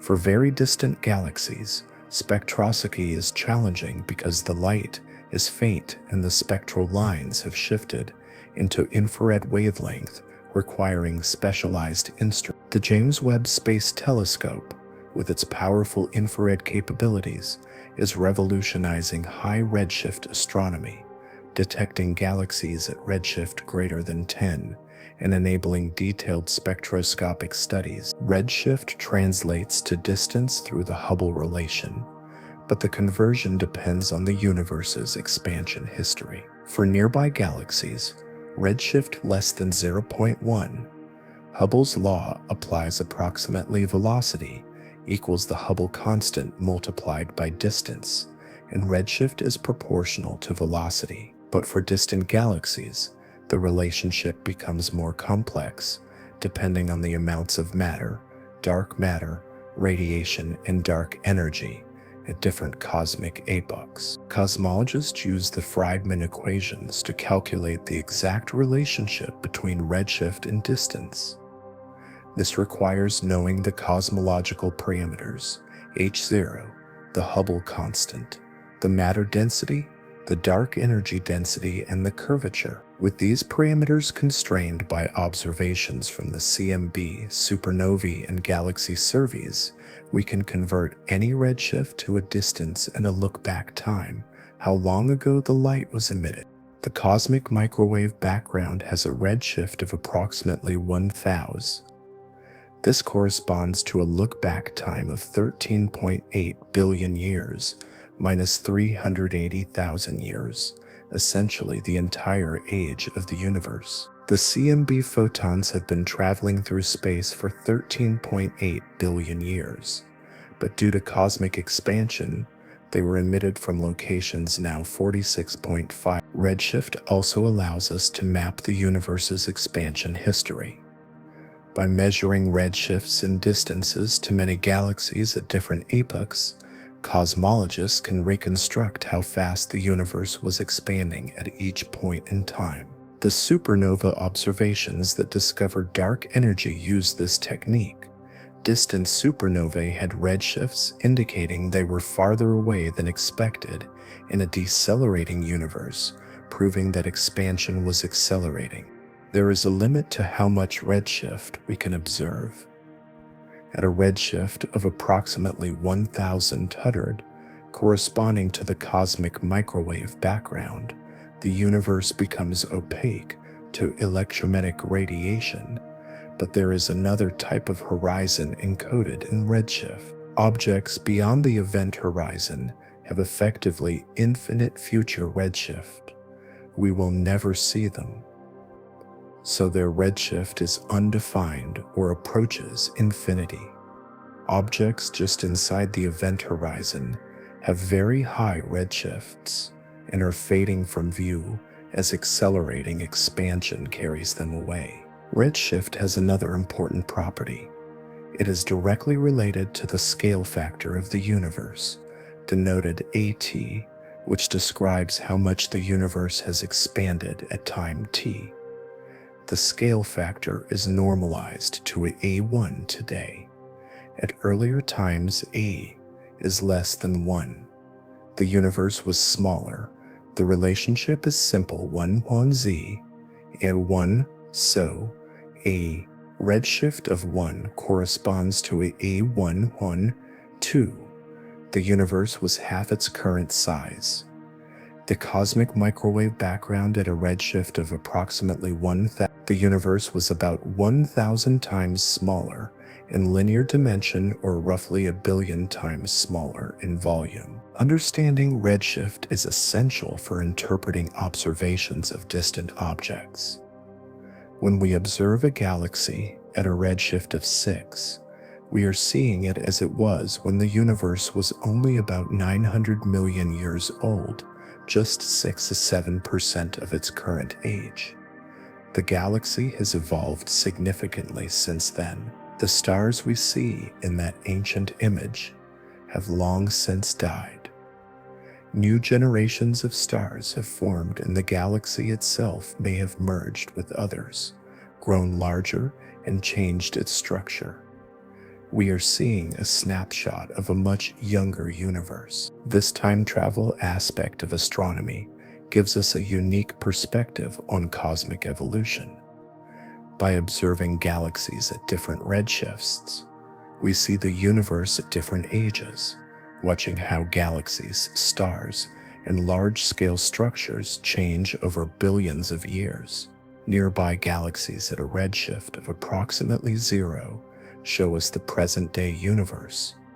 Galaxies at redshifts of about 1 to 3 show us the universe during its most active phase of star formation. Galaxies at redshifts greater than 6 show us the universe when the first stars and galaxies were forming, still emerging from the cosmic dark age. Redshift surveys, which measure the positions and redshifts of millions of galaxies, create three-dimensional maps of the universe. These maps reveal the large-scale structure, galaxy clusters, filaments, and voids. By comparing maps at different redshifts, different epochs, cosmologists track how structure grows over time, testing models of gravity and dark matter. The most distant confirmed galaxies and quasars have redshifts around 13 to 14. These objects existed when the universe was just 300 to 400 million years old. Observing them tests our understanding of how quickly galaxies formed after the Big Bang and how supermassive black holes grew to billions of solar masses so early in cosmic history. The James Webb Space Telescope is discovering candidates with even higher redshifts, potentially 16 to 20. Pushing observations to within 200 million years of the Big Bang. There is a theoretical limit to observable redshift. The first stars, sometimes called population 3 stars, formed at redshifts of approximately 20 to 30, perhaps 100 to 200 million years after the Big Bang. Before this epoch, the universe was dark. No stars or galaxies had yet formed. This era, called the Cosmic Dark Ages, lasted from recombination at a redshift of approximately 1,000 till the first stars ignited.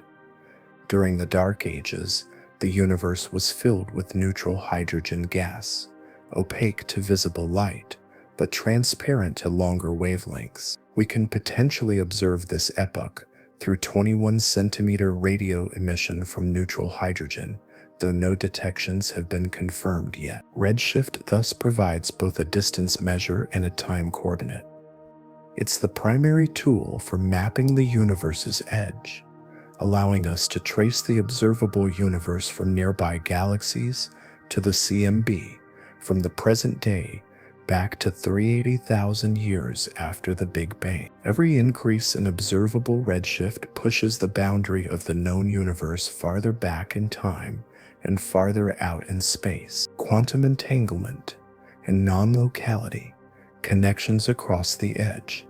Quantum mechanics introduces phenomena that seem to defy the cosmic speed limit and the boundaries imposed by horizons. Quantum entanglement, in particular, creates correlations between particles that persist instantaneously across arbitrary distances. This raises fascinating questions about the nature of the universe's edge and whether quantum mechanics provides loopholes in the restrictions imposed by relativity and cosmic expansion. Entanglement occurs when two or more particles interact in such a way that the quantum state of each particle cannot be described independently. Instead, they share a joint quantum state. When you measure one particle and find it in a particular state, the other particle instantaneously assumes a correlated state, regardless of the distance between them. This spooky action at a distance, as Einstein called it, troubled him deeply. It seemed to violate the principle that nothing can travel faster than light.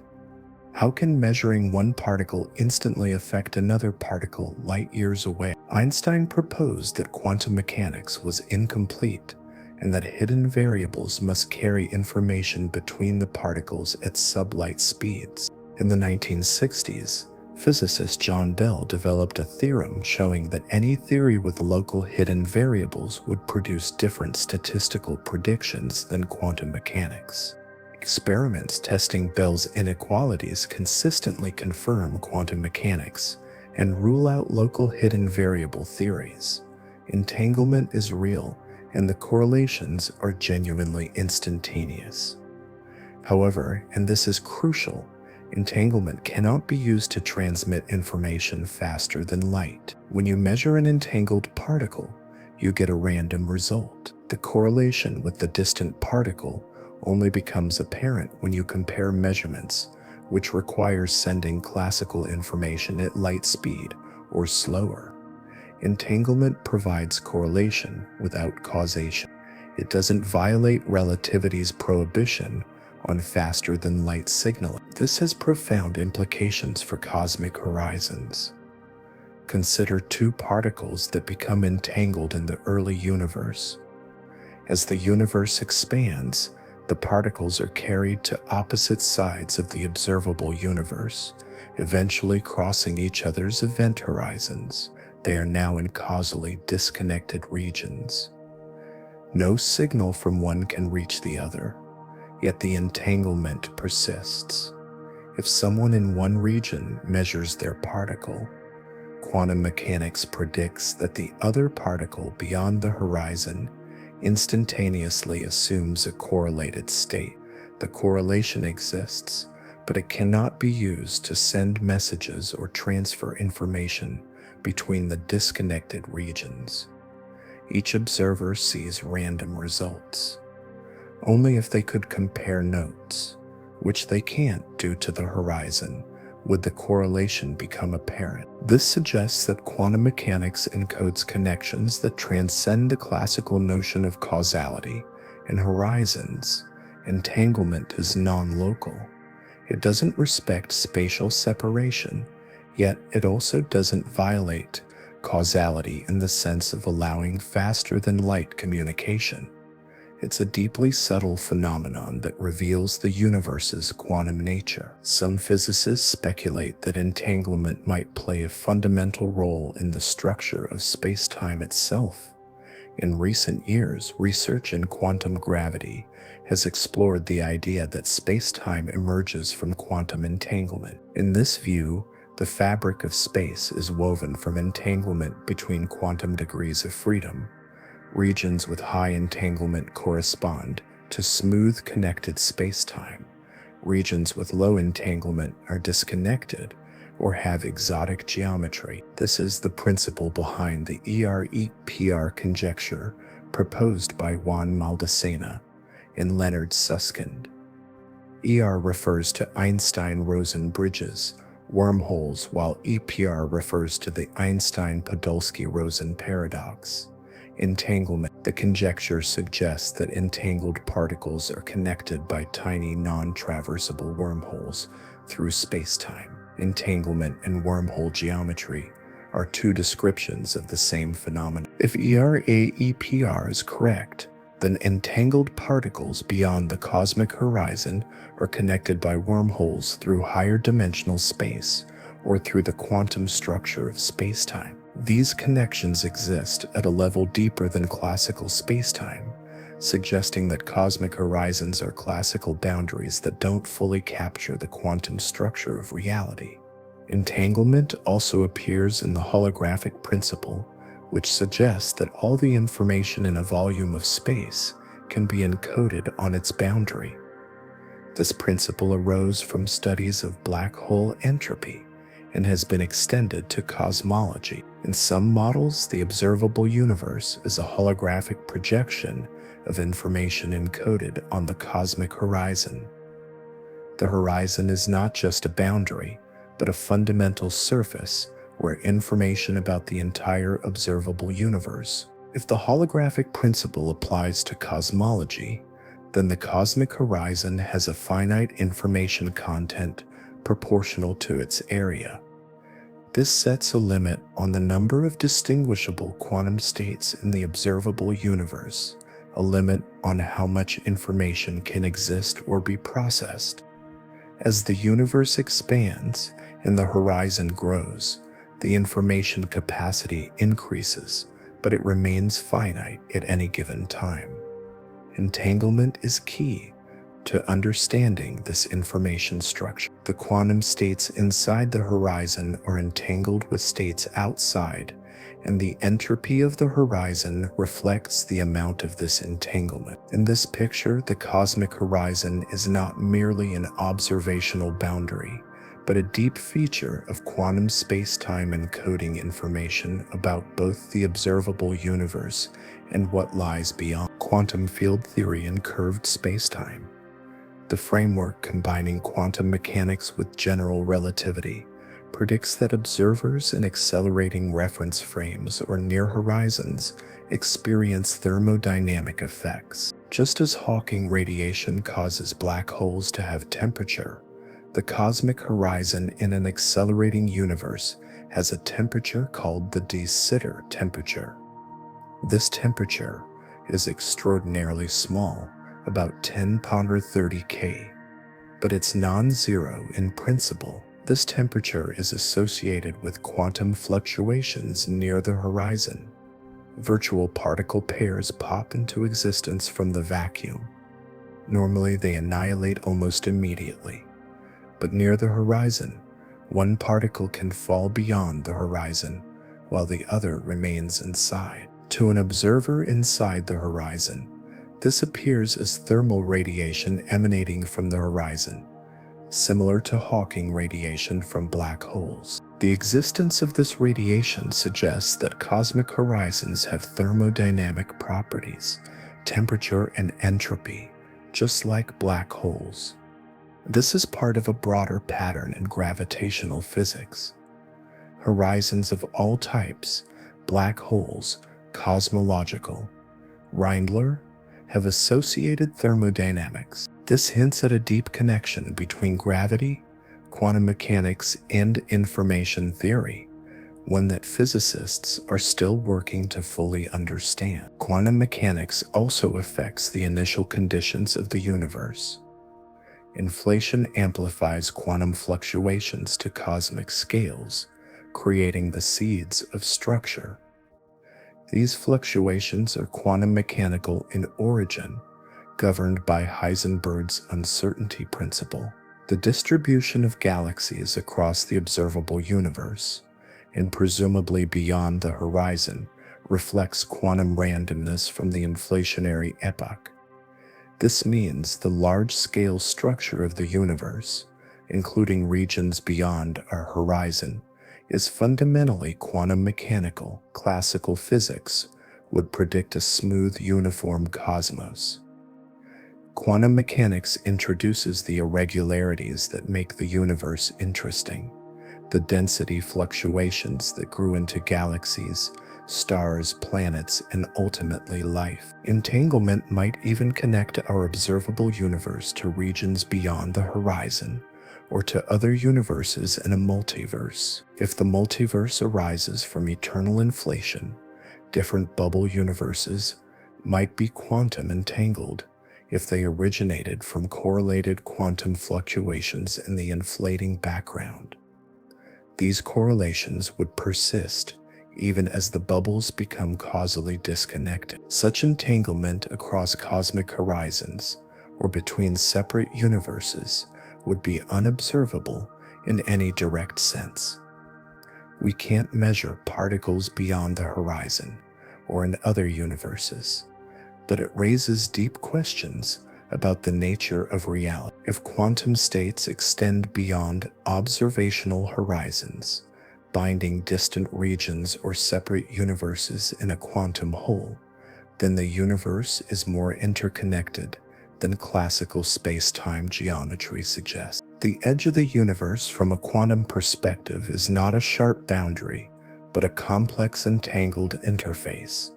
Classical general relativity describes horizons as limits of causal influence. Quantum mechanics suggests a subtler picture, horizons as boundaries of classical information flow, but with quantum correlations persisting across them. The full nature of these boundaries awaits a complete theory of quantum gravity, which would unify quantum mechanics and general relativity into a single framework, describing the universe at all scales from the Planck length to the cosmic horizon. The philosophy of the edge. What does it mean to exist beyond observation? Throughout this exploration of the universe's edge, we've encountered a recurring theme. There are regions of reality that we cannot observe, even in principle. Beyond the cosmic horizon lie galaxies we will never see. Before the Planck time lies physics we cannot describe. In the multiverse scenarios, entire universes exist that we can never detect. This raises profound philosophical questions. If something cannot be observed, does it exist? What does it mean for something to be real if it's forever beyond our ability to verify? These questions touch on fundamental issues in philosophy of science. Science is built on empirical observation and testability.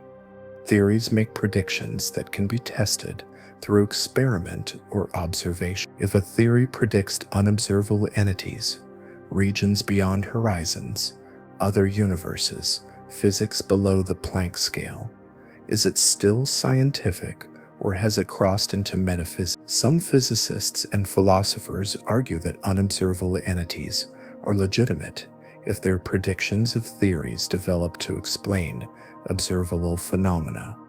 Inflation, for example, was proposed to solve specific problems in cosmology: the horizon problem, flatness problem, and the theory makes testable predictions about the CMB's properties.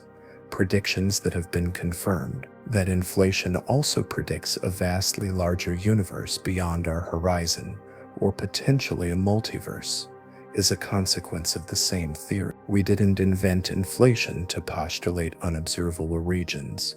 Those regions fell out as predictions. Similarly, the cosmic event horizon is a prediction of general relativity combined with observations of accelerating expansion. We don't observe the horizon directly. We can't visit it or see what lies beyond. But we observe the expansion. We measure dark energy's properties, and general relativity predicts that these conditions create an event horizon.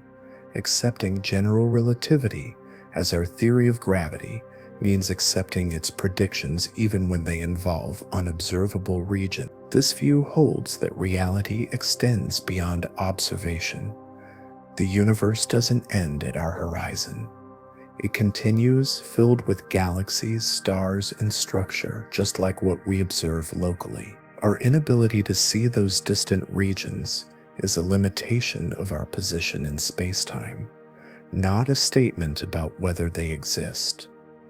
An observer in one of those distant galaxies would see their own observable universe overlapping partially with ours, but extending in different directions. From their perspective, we are beyond their horizon, yet we certainly exist. This leads to a form of scientific realism, the belief that the universe exists independently of our observations, that scientific theories describe objective reality, and that theoretical entities, even unobservable ones, are real if they're part of our best theories. Most working physicists implicitly adopt this view.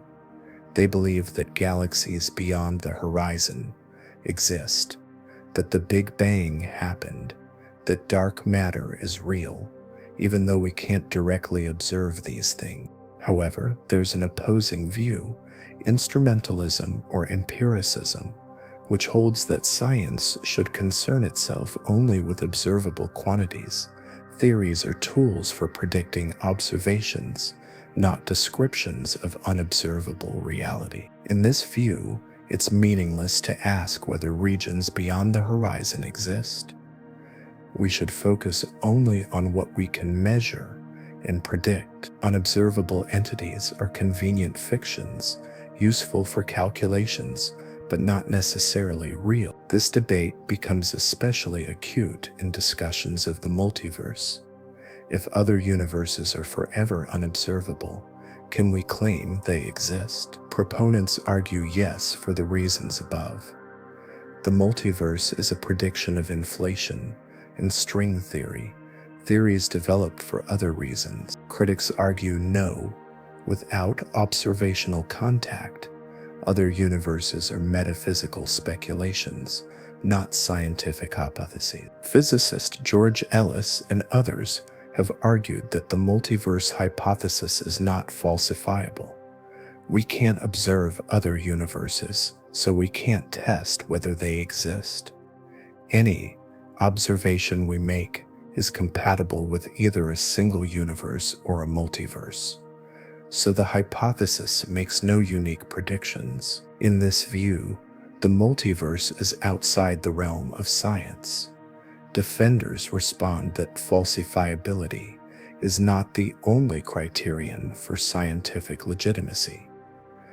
Theories should also be explanatory, predictive, and coherent with other established theories. The multiverse might not be directly testable, but it explains fine-tuning, coheres with inflation and string theory, and might make indirect predictions, such as signatures of bubble hollows in the CMB. Moreover, the multiverse is in principle falsifiable. If we found evidence contradicting inflation, or if future theories replace string theory with something that doesn't predict multiple vacua, the multiverse hypothesis would be undermined. These debates are not merely academic. They affect how we think about the nature of reality and the limits of scientific knowledge.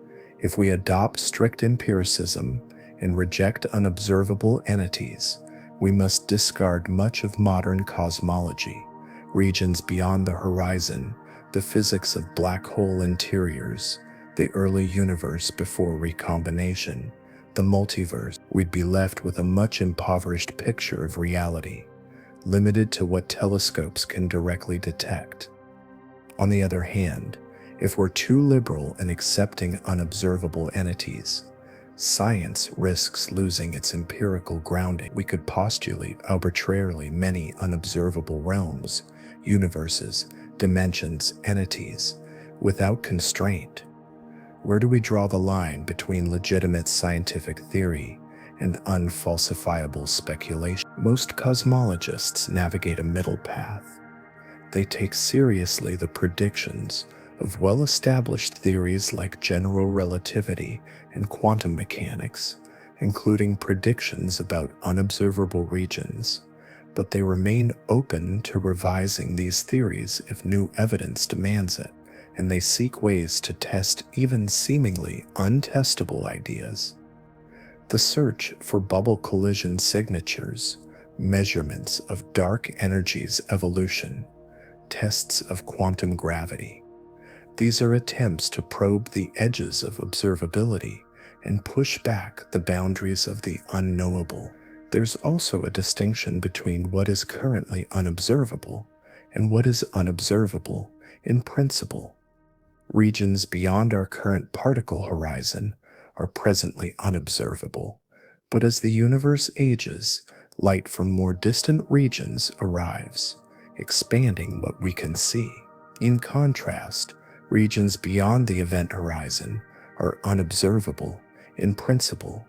No future observation, no matter how long we wait, can reveal them.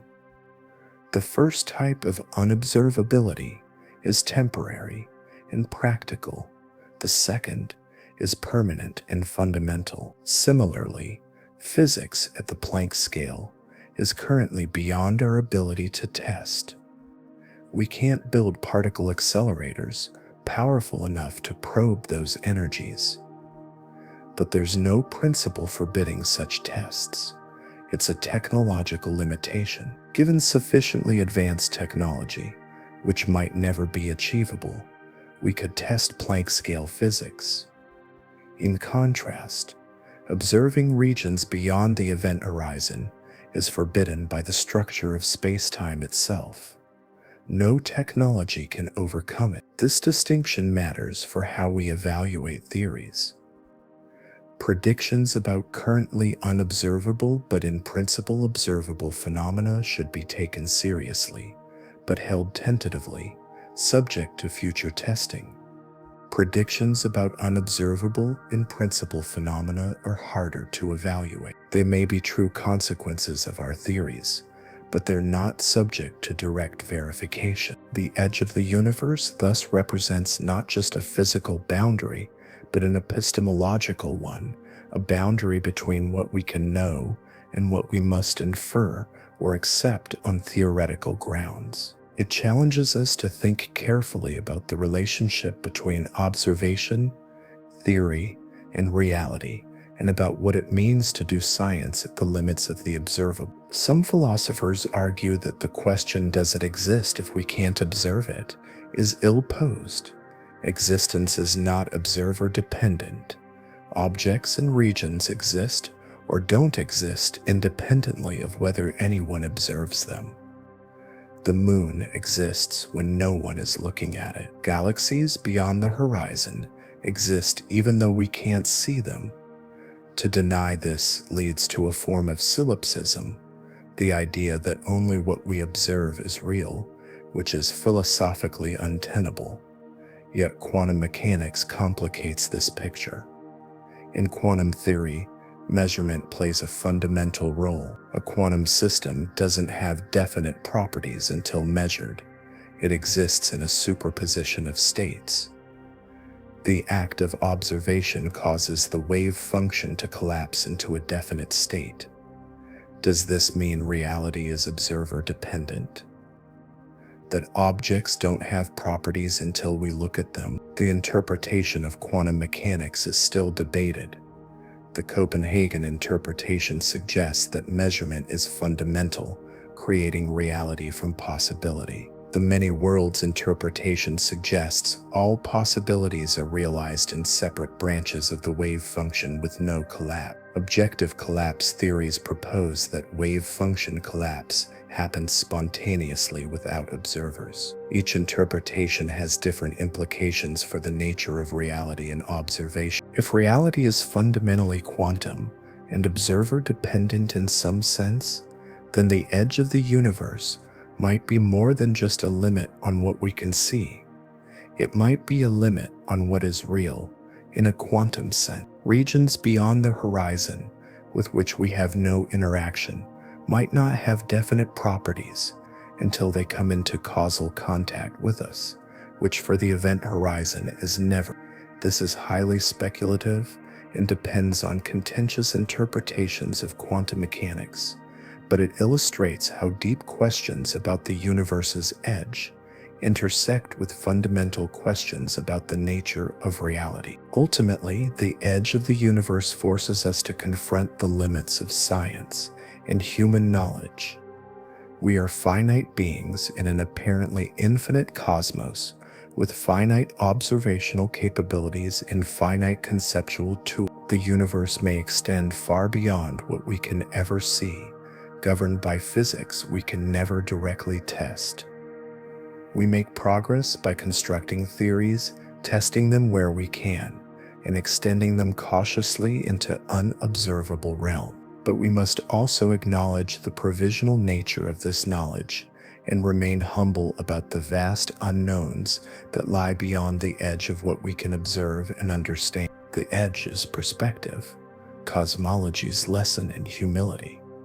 The journey to the edge of the observable universe, from the sphere of 46.5 billion light-years to the cosmic horizons revealed by quantum mechanics, offers a profound lesson in perspective and humility. Cosmology has repeatedly eroded humanity's sense of centrality. Earth was once thought to be the universe's center, then Copernicus showed it orbits the sun, and later astronomers revealed the sun as merely one star among billions in the Milky Way, located far from the galactic center. Hubble's discovery of other galaxies expanded this understanding further, placing our galaxy among billions with no privileged position. This pattern, known as the Copernican principle, asserts that we occupy no special location in space, a principle extended by the cosmic horizon.